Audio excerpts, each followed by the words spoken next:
si Pangulong Bongbong Marcos para sa 2 araw na working visit. Oh, 2 araw lang daw ang working visit ni Pangulo ron, ha? Live mula sa New York, nasa frontline ng balitang yan si Maricel Halili. Mase, anong pakay dyan ng Pangulo ngayong araw? Alam nyo, masarap maging reporter, ano? Oo, kung saan ka pumupunta, Cristina Cabrera. Ang sarap, ano, yung bang MJ Galien, Maya, punta-punta ka lang sa ibang Jane Watson, oo, sa Amerika, kung saan, babalita mo lang kung anong ginagawa ng Pangulo. Di ba? Tapos uuwi ka na. Ang masarap pa niyan, pwede kang sumabay sa eroplano ni Presidente. Di ba, no? Oh, sarap ng gayaw. Oo, di ba? Kasama mo ang Presidente, tapos ibabalita mo kung ano nang nangyayari, anong ginagawa ni Pangulo, ganun. Ang sarap-sarap ng ganun, mga kababayan. Di ba? Oy, nako, Nako, Jester, tatalakayan ni Pangulong Bongbong Marcos yung posisyon ng Pilipinas Uy, sa New York ito, mga kababayan ko. Sa New York yan, pagdating doon sa nangyayaring gulo sa pagitan ng Amerika, Ah. Iran at ng Israel. Pero maliban dyan, Nakita nyo? Ang Pangulo dumalo para pagmitingan, pagpulungan, kung ano ba ang mga pwedeng dapat takbang at kung ano ba may solusyon ba sa mga nangyayari na kaguluhan ng Israel-America versus Iran. Kita nyo, hindi mga kababayan, walang ginagawa ang Pangulo tulad ng pinagkakalat ng mga DDS. Siyempre, alam nyo naman ang mga DDS, manira lang yan. Mula noon hanggang ngayon, manira pa rin ng manira ang ginagawa ng mga yan. Ganun ang gawain ni Sara Ano pa ba naman ang gagawin ng mga taga-suporta niya?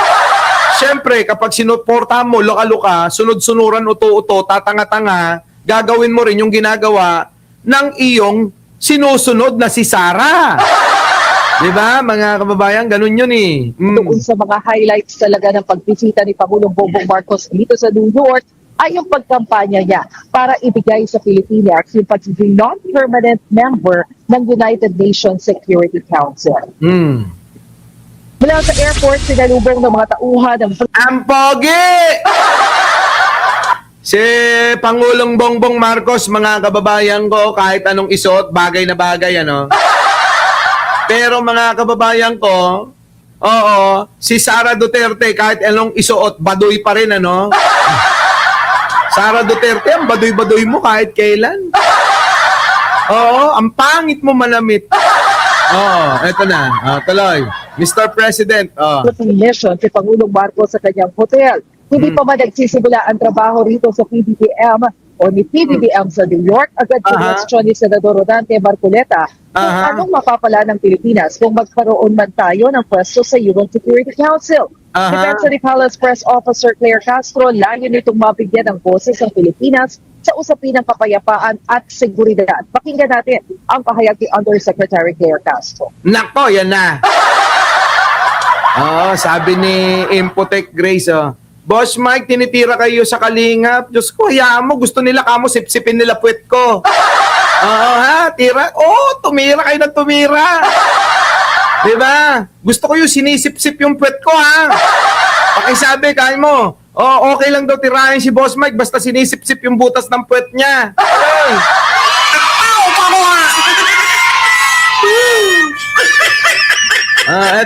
Eto na, Attorney Empoy, Eto na. Attorney Claire Castro, pasok. Maganda sa iba nating mga kababayan, instead na maging positibo, mas Correct. nagiging negatibo po. Mas nadinig pa ang pagbagsak sa integridad ng Pilipinas para nalangka. Ano? Kada rehiyon, Ulitin natin, mga kababayan ko. Attorney Claire Castro, pasok. ng kapayapaan at seguridad. Pakinggan natin ang pahayag ni Undersecretary Claire Castro. Maganda sa iba nating mga kababayan, Ang instead na maging positibo, mas nagiging negatibo po. correct. Mas nadinig pa ang pagbagsak sa integridad ng Pilipinas para nalangka. Di ba, mga kababayan? True! True yan, mga kababayan ko. Imbis na maging positibo, nagiging negatibo. Di ba, no? Oh, Alicia Duran. Oh, di ba, no? Oh. Ito na, tuloy. Kada rehiyon ang botohan ng UN Security Council sa pagpili ng bansang mabibigyan ng non-permanent seat mula 2027 hanggang 2028. Sabi ni Philippine Ambassador to the US, James Romualdez, importante yung posisyong ito na ikakampanya ni PBBM sa UN. Sa tension sa Middle East, hindi pa rin daw tapos ang issue sa West Philippine Sea. Kalaban ng Pilipinas sa pwesto ang sa UNSC ang Kyrgyzstan. Narito ang pahayag ni Ambassador Romualdez. Obviously, because of what we face right now in the West Philippine Sea, having a seat at the Security Council is going to be a major impact for us, since, as we all know, the United Nations is an important body, and it is the one that has decided on our arbitration award. Pero kahit anong paliwanag ng administrasyon sa kahalagahan nitong posisyon sa UNSC, may ilan pa rin pumupwestiyon sa timing ng biyahe ni PBBM. Sa gitna ito ng tumataas na presyo ng petrolyo dulot ng gulo sa Middle East. Sabi ni Jose Castro, kumikilos na rin daw rito ang Department of Energy. Katunayan, nag-i-issue raw ang DOE ng show cause order sa 54 gas stations na biglang nagtaas ng presyo ng petrolyo kahit hindi pa dapat. Buwelta naman ni Vice President Sara Duterte na bakit hindi makakuha ng eroplano ang gobyerno para mapauwi ang mga OFW sa Middle East. Diyos ko! Eto na mga kababayan ko yung kabubuhan nito. Talagang bentang-benta si Sara Duterte, ano? Ang problema, ang bumibili, mga bobot tanga, ano? Sige, tuloy. Narito ang tugon ng Malacanang. Siguro, at yan ang problema po sa mga hindi nag-aaral at hindi nag-isip at hindi... Ay, nako! Sakit naman eh. Uy, Attorney Claire, ang sakit mo magsalita. Sa pahayag daw ni Sara Duterte, bakit daw hindi kumuha ng eroplano o bumili ng eroplano pang sundo sa mga OFW? Ang banat ni Attorney Claire ganito, agay, aray ko. Yan ang problema daw sa mga hindi nag-aaral at walang mga isip, mga bobo. Putik na yan, ano? Sakit mo magsalita, Attorney Claire. Sa totoo lang, awayin nyo ng lahat, wag lang to. Dahil pag ito inaway nyo, delikado kayo. Mapapahiya kayo tulad ni Sara Duterte. Kumakain ng kahihiyan, ayun, nagiging immune na nga yan. Ay, nako, grabe ka, Attorney Claire. Bakit naman ganyan ka magsalita? Ang tindi mo, ang sakit. Aray ko. Pauwi ang mga OFW sa Middle East, narito ang tugon ng Malacanang. Nako. Siguro, at yan ang problema po sa mga hindi nag-aaral at Yan daw po ang problema sa hindi nag-aaral katulad mo, Sara Duterte. Ano pa? hindi nag-isip. Hindi nag-iisip. Buisit na yan, ano ba? Kung ako si Sara Duterte, siguro sa inis ko, jombagin ko na lang yung sarili ko. Sa inis, ano? Puta, nakakainis yan, no? Sabihan ka ng isang Jose Claire Castro na hindi ka nag-aaral, hindi ka marunong mag-isip. Sa ibang salita ng mga kababayan, mang-mang, bobo, tanga, gano'n. Sakit yan, mga kababayan. Vice-presidente ka, tapos ganyan, sasabihin sa'yo. Diba? Sa bagay, wala ka naman may papaandar kay Attorney Claire Castro, hindi ka nga sumagot sa panawagang debate laban sa kanya. Diba, no? Kung totoo, kayong mga DDS, ulitin ko lang. Kung totoo na kayong mga DDS, ay pwedeng panglaban yung utak ni Sara Duterte nyo para maging presidente. Sige nga, laban nga natin uli. Baka naman pwede nang pumalag. Kaysa kinakausap yung bobong dalawang tanga. Diba? Yung isang, yung isang mukhang chonggo at saka isang mukhang gorilla. Sara, yun lang yung kaya mong kausapin, diba? Try mo kaya si Attorney Claire, one-on-one kayo. Debate, friendly debate. Meron beso-beso, partida, Bago mag-umpisa ang debate yung dalawa, magbe-beso-beso muna kayo. Oo. Gayahin nyo yung mga taga-Europa. Hindi lang ho isa, hindi lang ho dalawa, hindi lang ho tatlo, kundi 4 na beso-beso. Yan, ano, sa palagay nyo, papalag ba si Sara dito sa debate? Ang tagal na ho na panawagan yan eh. Oo, alam mo ba Sara, ito seryoso. No joke. Oo, nag-usap kami ni Attorney Claire, pinaalam ko. Attorney, Yusek, pwede ho ba kayong makipag-debate kung papalag si Sara Duterte? Alam mo sabi, alam mo sabi, naku, kakain ng alikabok sa akin yan. Bubo, Boss Mike eh. Paano mananalo yan? Lumakas tuloy ang loob ko. O sige nga, Sara, kung totoo. No joke, mga kababayan, no joke. Sabi ni Atty. Claire Castro, bobo daw si Sara Duterte kakain ng alikabok. Oo, kausap ko sa panaginip ko si Atty. Claire eh. Oo, napanaginipan ko, nag-uusap kaming dalawa. Sabi sa panaginip ko ni Atty. Claire Castro, ay wala. Oo, kakain ng alikabok yan sa akin. Baka nga hindi makapagsalita. Oo, baka nga matunganga. Sabi ba naman sa panaginip ko, kita mo naman, bobo na nga yung mga kausap, natutunganga pa rin siya. Bobo na nga yung nagtatanong, naghahang pa rin daw. Diba? Naglo-loading pa rin daw. Pero mo, bobo na yung mga kausap mo, dala-dalawa pa. Naglo-loading ka pa? Wala ka talagang panalo kay Atty. Claire Castro. Kaya kalimutan mo na yan, Kalimutan mo na, Sara. Loading. At hindi inaalam kung ano talaga ang programa ng gobyernong ito. Kita mo at hindi mo raw inaalam kung ano ba talaga ang layunin ng Ulit-ulit. Siguro, at yan ang problema po sa mga hindi nag-aaral at hindi nag-iisip at hindi inaalam kung ano talaga ang programa ng gobyernong ito. Kita mo, hindi mo daw inaalam ang programa ng gobyernong ito. Kundi ang ginagawa mo, manira ka lang, magchismis, magmaritis. Tapos ang kausap mo, isang gorilla, isang unggoy. Putik na yan, hindi ka ba nahihiya niyan? Yung level ng utak mo, yun lang. Di ba na mga kababayan ko, bakit doon lang nagpapa-interview? Bakit? Kasi yung mga kababayan, yun lang, magkakalibel lang sila ng utak.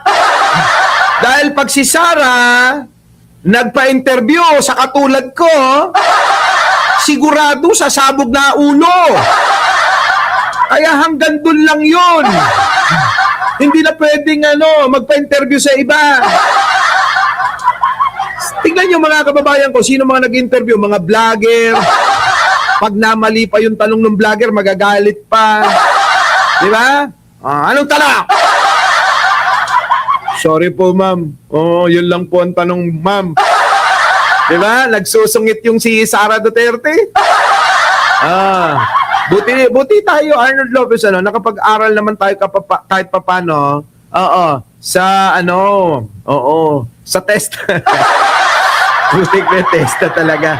Baka ang ni Joel Villanueva yan. Di ba? Junjong Castro. Tuloy. Makapagsalita lamang para makakuha siguro ng mga views. Pero hindi po ito naaayon sa realidad. Tama! Makapagsalita ka lang, makapagmarites ka lang, makipagchismis ka lang, pero hindi mauunawaan ng mga didis na bobo. Pero yung totoo na realidad, yung sinasabi ni Atty. Claire Castro, pang matalino. Kaya yung mga didis hindi na kayang unawain ito. Oo, subukan nyong palawigin yung mga utak nyo. Sigurado magpuputukan lahat yan eh. Hindi na ho kaya, mag-short circuit na ho yung mga linya ng mga utak nila. Ganon, mga kababayan. Kaya minsan nauunawaan ko na lang sila. Sa kanilang mga kabobohan, katangahan, kamangmangan, minsan kailangan din ng pangunawa natin yan. Kaya nga lagi natin sinasabi rito, yung mga DDS na mga hindi pa nagla-like, mahal na mahal namin kayo. Ayaw namin kayong mapahamak, kaya pinagtsatsagaan namin kayong paliwanagan. Tama si Atty. Claire Castro, si Sara. Ano bang nakukuha niyong magandang aral? Wala naman, di ba? Walang makuhang magandang aral sa bunganga ni Sara. Sige nga, magbigay nga kayo ng isang magandang halimbawa. Magbigay kayo kahit isa na nakuha nyo na pwedeng gayahin para maging mabuting tao. Meron ba? Meron ba kayong makukuha sa katangian ni Sara Duterte na isa, kahit isa man lang, para maging dahilan ng pagiging mabuting tao natin?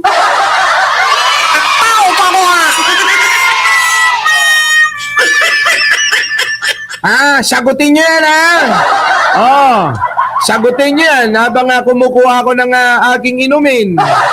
Atty. Claire, pasok. Po ito naaayon sa realidad. Unang-una po, kapag ka po ang isang leader, dapat siya ay nagbibigay ng opinion, siya ay nagsasuggest, nagbibigay ng desisyon, ayon sa katotohanan, ayon sa facts, ayon din sa mga sitwasyon, at ayon sa mga kondisyon ng mga stakeholders. Hindi po ayon lamang sa iisang kaibigan. Dahil kung dyan po manggagaling ang iyong desisyon, malamang lumigwak ang buong Pilipinas kung puro kaibigan, puro chismis lang po. Kita nyo? Tama naman, di ba? Halos parehas kami ng sinasabi ni Atty. Claire, di ba? Lagi kami nag-uusap sa panaginip ko. Yan, ganyan, mga kababayan. Di ba? Dapat ganong pananaw kung ano yung sinasabi ni Atty. Claire Castro. Ang galing eh. Kulang na lang, parang si Sara nakikipag-usap sa mga kapwa sinto-sinto eh. Parang yun ang gustong sabihin na ni Atty. Claire Castro, ano? Mga kababayan ko, no? Ulit. Salita lamang para makakuha siguro ng mga views. Nako. Pero hindi po ito naaayon sa realidad. Yan, hindi na ayon talaga sa realidad, mga kababayan. Unang-una po, kapag ka po ang isang leader, dapat siya ay nagbibigay ng opinion, siya ay nagsasuggest, nagbibigay ng desisyon, ayon sa katotohanan, Correct. ayon sa facts, ayon din sa mga sitwasyon, at ayon sa mga kondisyon ng mga stakeholders. Correct! Yun ang mahalaga, mga kababayan ko. Kaya sa darating na 2028, huwag ho nating kalimutan ang isang matalino na parang Miriam Santiago. Diba? Mga kababayan ko, si Miriam Santiago, mga kababayan, hinahalin tulad daw kay kay Kitty Duterte. Aray ko, mga kababayan. Ganito katindi yung mga DDS.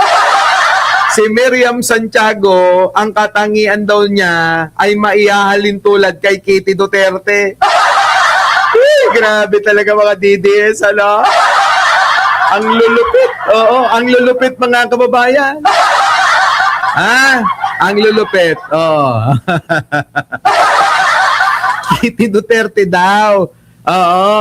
Ang kawangis, maihahalin tulad ang talino kay Miriam Santiago. Grabe, no, mga kababayan mo, no?